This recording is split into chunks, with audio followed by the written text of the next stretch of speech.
Let's shift focus to Kaduna, where hours after the Nigerian Air Force denied bombing, the Nigerian Army has taken responsibility for Sunday night's drone attacks, which hit a gathering of villagers marking Maulud festivities in TudunBiri village in Kaduna State.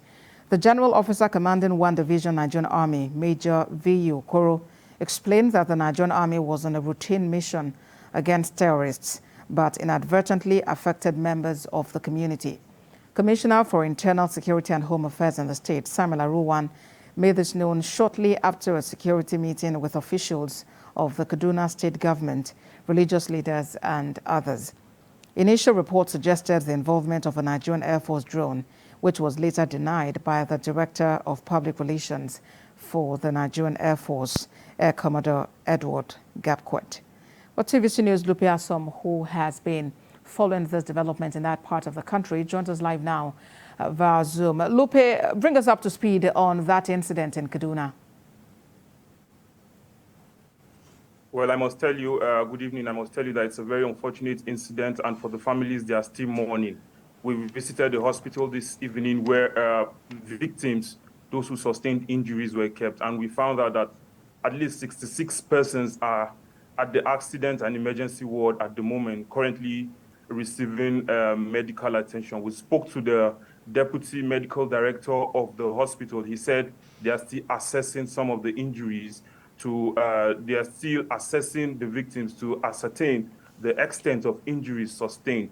He said some people were brought in, some of them had severe injuries, some had mild injuries, some of them had blunt abdominal injuries, some had lacerating abdominal injuries with massive bleeding. So they are still carrying out an assessment of these injured victims to ascertain how the extent to which they sustained injuries. But I must tell you, it was a very, very gory situation. I saw kids without limbs.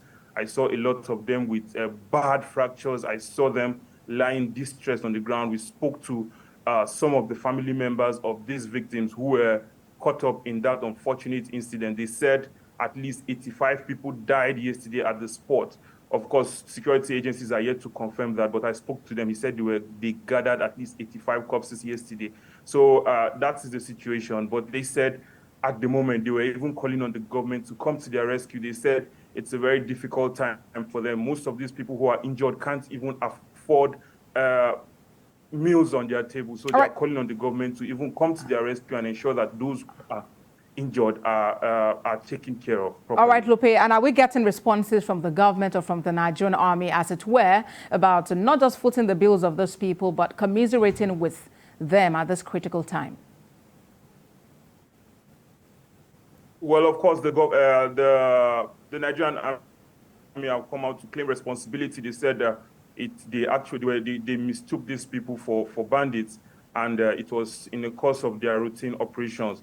But of course, residents of the state have reacted to that. They said the military cannot continue bombing its residents in error. So that has been the reaction. But of course, the Kaduna state government has said it has initiated an investigation into what happened. But the residents are saying this particular event has highlighted the need for extreme caution in military operations, especially in volatile areas. So that is the situation now. But I must tell you that the governor has asked that investigations begin into the course of this. And even the military, we are expecting to hear from the headquarters of the Nigerian Army. But of course, the commandant of 1 division has said it was actually the Nigerian Army that were on an operation in that area, which led to the unfortunate killing of some of these people. Well, Lupe Asom, we thank you for this update. Please stay safe.